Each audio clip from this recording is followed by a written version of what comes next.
Was LL Cool J inspired by the 5% Nation lessons? Was LL Cool J a biter?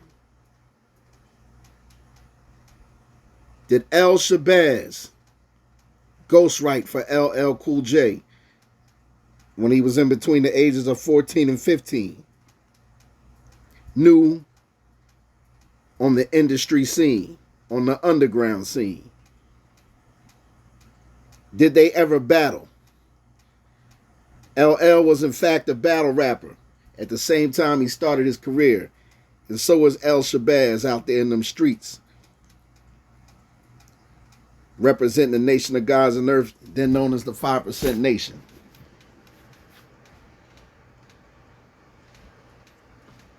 These are questions that should and need to be answered. Or did he just borrow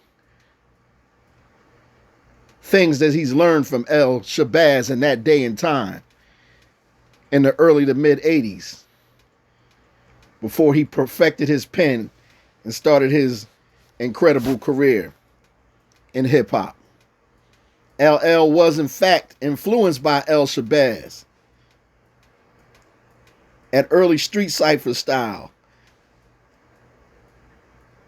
in battle ciphers, especially the cadence and sharpness of his bars.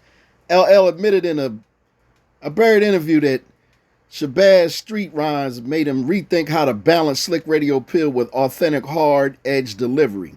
L Shabazz, though he never really achieved LL's mainstream success, he was rumored to be, offered an early deal from Def Jam, but he turned it down due to loyalty to his 5% teachings and a refusal to dilute, his message to commercial purposes. That left the door open for LL to become like a young flagship of the label, while Shabazz stayed in the underground, gaining a cult following. There was a long-standing whisper among older studio heads that, one of LL's, Cool J's earliest unreleased tracks actually had bars written by L Shabazz.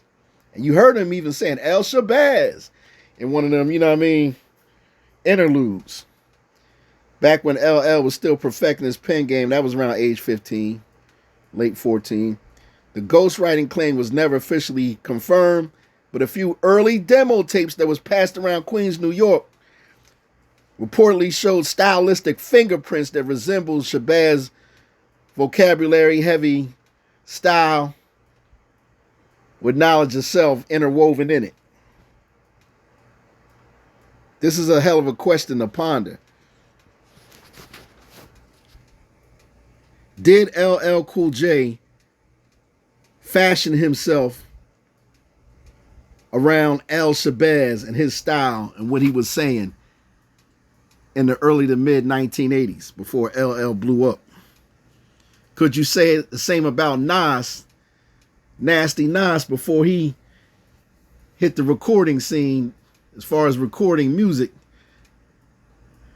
Was he influenced by the god Mel Quan out of Queens and by Cool G Rap,